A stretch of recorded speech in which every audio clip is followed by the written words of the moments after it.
दर्शकों को नमस्ते, प्रणाम, सलाम, जोहार, जय हिंद। देखिए, आज हम जो विषय लेकर के आए हैं वह विषय है थेरेप्यूटिक्स। थेरेप्यूटिक्स का मतलब होता है चिकित्सीय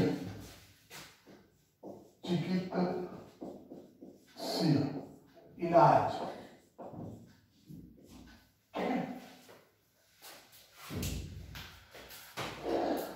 तो अब जो है हम कुछ इलाज, कुछ चिकित्सीय संबंधित हम पढ़ाई करेंगे। आपको मालूम है कि थेरेप्यूटिक्स एक पेपर है जिसमें 3 चीजें पढ़ना है: OT, PT and ST. OT occupational therapy,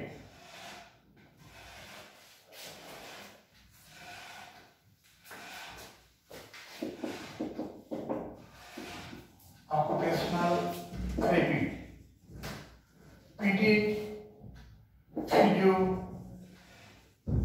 therapy, ST speech therapy. Occupational therapy व्यावसायिक चिकित्सा, पीटी शारीरिक चिकित्सा, एसटी वाक चिकित्सा। ठीक है, तो यह है ओटीपीटी एंड एसटी का फुल फॉर्म। लेकिन हम ओटी, पीटी और ST, occupational therapy, physiotherapy, speech therapy यानी व्यावसायिक चिकित्सा, शारीरिक चिकित्सा और वाक चिकित्सा पढ़ाने से पहले हम आपको एक चीज बताना चाहेंगे कि जितने भी कोर्स हैं ओटी, पीटी एंड एसटी का, ये सभी 2 वर्ष डिग्री डिप्लोमा कोर्सेस हैं, यानी 2 वर्ष 3 वर्ष का कोर्स है। और सही ढंग से आपको ओटी, पीटी और एसटी के बारे में जानना होगा, तो इसके लिए आपको निश्चित रूप से आपको एनाटॉमी, फिजियोलॉजी की जानकारी होनी चाहिए। वैसे आपको इसलिए बताया जा रहा है कि बेसिक समस्याएं और बौद्धिक विज्ञान बच्चों में इस तरह से हो, physiotherapy, speech therapy, occupational therapy की, तो आप उसे स्वयं पहचान कर सकें और पहचान कर उसका निदान कर सकें, उसके बारे में सुधारात्मक कार्रवाई कार्य कर सकें। जैसे कोई बच्चा है जो सीपी चाहिए है, तो निश्चित है उसको फिजियोथेरेपी की आवश्यकता हो सकती है और उसको ऑक्यूपेशनल थेरेपी की आवश्यकता हो सकती है, तथा स्पीच प्रॉब्लम है तो उसको स्पीच थेरेपी की आवश्यकता भी हो सकती है।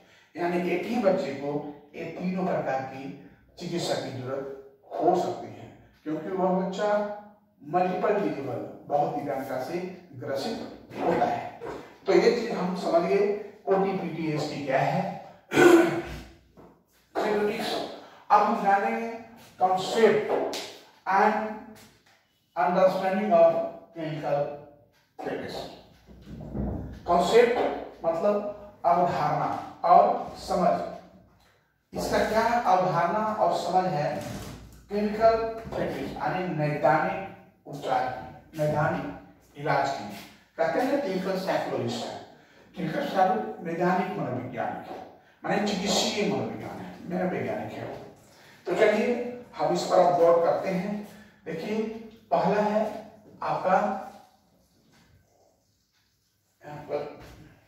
प्रथम में है मुकाबला करना। देखिए भाई, जब कोई रोग और बीमारी हो और उससे आप भाग जाइएगा और आपको डर सताने लगे कि अब तो हम मर जाएंगे, तो आज हम आप समस्या ग्रसित हो गए, हमारा कुछ नहीं हो सकता है, तो निश्चित रूप से आप कुछ नहीं कर सकते हैं और धीरे धीरे आपको और जकड़ देगा, क्योंकि मानसिक रूप से आत्महीन भावना उत्पन्न हो जाएगी।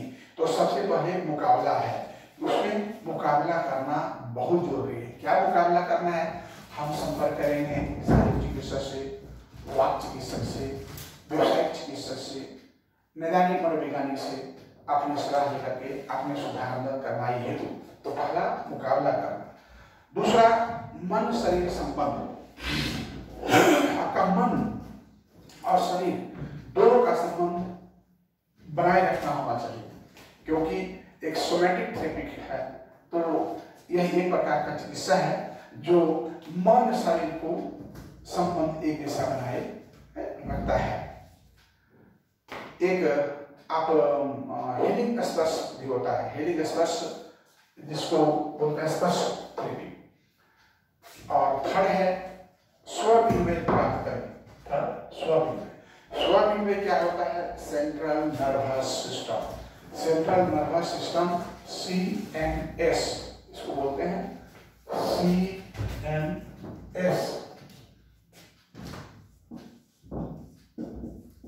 सेंट्रल नर्वस सिस्टम, जो कि हमारा CNS पूरा शरीर में संचालित होता है।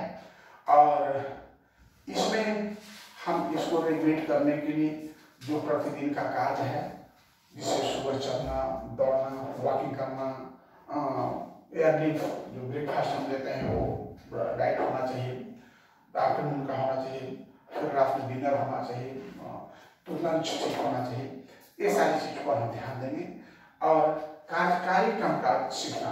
कार्यकारी कामकाज का मतलब होता है जिस उस काम को कि हम कैसे सीखते हैं। जैसे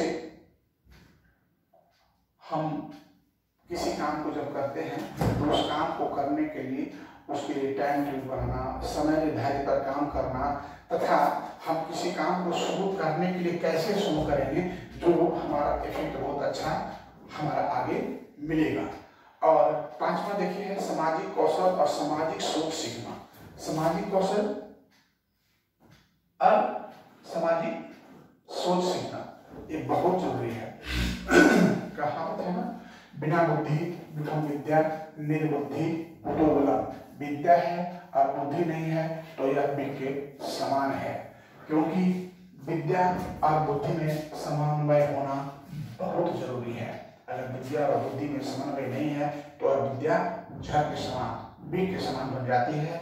और तब लोग कहता है कि इतना पढ़ा लिखा होने के बाद भी समाज में सर्वाइव नहीं कर पाया, क्योंकि वह बुक बॉर्न बन के रह गया। वह जो है सोशल जो सामाजिक सोच होता है, सोशल स्किल उसमें नहीं है। आगे है आत्मसम्मान में सुधार। अभी आत्मसम्मान में सुधार क्या है? अपने आप को मूल्यांकन करते रहें कि हम क्या हैं, हमें क्या करना चाहिए, हम जिस स्थिति में हैं, जैसे हैं उसके अनुकूल हम निरंतर कार्य करते रहें। और अपने परिवार, अपने माता पिता, अपने समाज के प्रति हम सोच रखें और भावनात्मक हम अपने आप को बनाए रखें। सातवां है ताकत और कमजोरियों को समझना। 7 पॉइंट। ये देखिए, अब इसमें क्या है कि एक कुशल चिकित्सक और जो माता पिता होते हैं वो अपने बच्चों को, उनको जो है उनको क्या कमजोरी और क्या ताकत है वो समझ लेते हैं। और माता पिता और गुरु एक ऐसे हैं जो अपने विद्यार्थी, अपने बाप का, अपने बच्चे का क्या कमजोरी है और क्या उसकी ताकत है उसको समझते हैं और उसके अनुकूल उसको कार्य करने के लिए प्रेरित करते हैं। भावनाओं से जुड़ा बहुत जरूरी है। भावनाओं से जुड़ा, देखिए आदमी, कहावत है चिंता से चतुराई भरी, दुख से घटे शरीर। तो चिंता और दुख करने से कुछ नहीं होता, चिंतन करना पड़ता है। कोई समस्या को उस पर निराकरण करने के लिए हमें उस पर चिंतन करके उसमें सही ढंग से परामर्श लेकर के उस निदान के बारे में हमें सोचना पड़ता है। अब अभिभावक की सहायता देखिए। नहीं, अभिभावक की सहायता क्या है? अभिभावक की सहायता यह है कि यदि अभिभावक सहयोग नहीं करेंगे तो उनके बच्चे जो पूर्ण विकसित होना चाहिए वह नहीं हो पाएगा।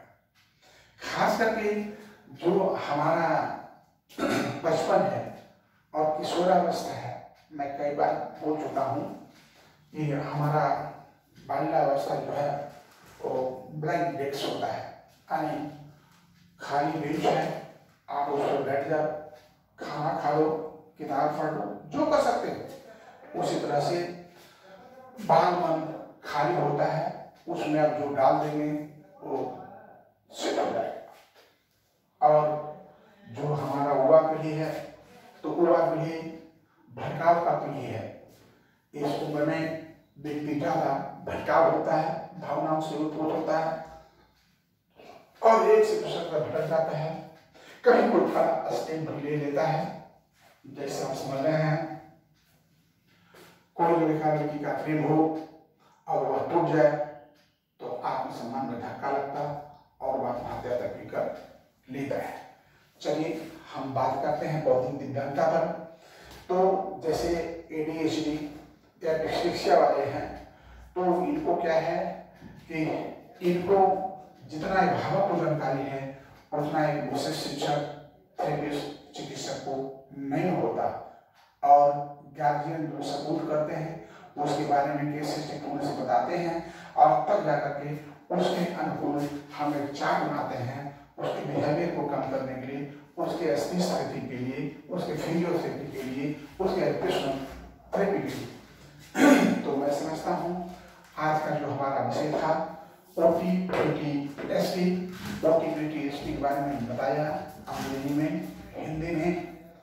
अब मैं इस समय बता दिया कि OTPT को ढंग से पढ़ना है तो उसके लिए एनाटॉमी फिजियोलॉजी का अध्ययन करना होगा। हमारे पास लाइब्रेरी में उसकी बुक है, आप लोग विस्तृत जानकारी लेना चाहते हैं तो उससे पढ़ करके ले सकते हैं। वैसे आपको पढ़ाई परीक्षा में पास करने के लिए मैं जो बता रहा हूँ वो एनफ है। जानकारी विस्तृत रखना चाहते हैं क्योंकि बहुत ही इंटरेस्टिंग सब्जेक्ट है तो एनाटॉमी फिजियोलॉजी का अध्ययन निश्चित रूप से आपको करना पड़ेगा। और अभी चलेगा 10 दिन आपका OTPTSD। मैं तो अभी इंट्रोड्यूस ही कराया हूँ कि हमें क्या होना चाहिए, हमारा अवधारणा समझ क्लिनिकल थेरेपिस्ट में थेरेपी। तो अब हमारा आज का वीडियो समाप्त होता है। जय हिंद।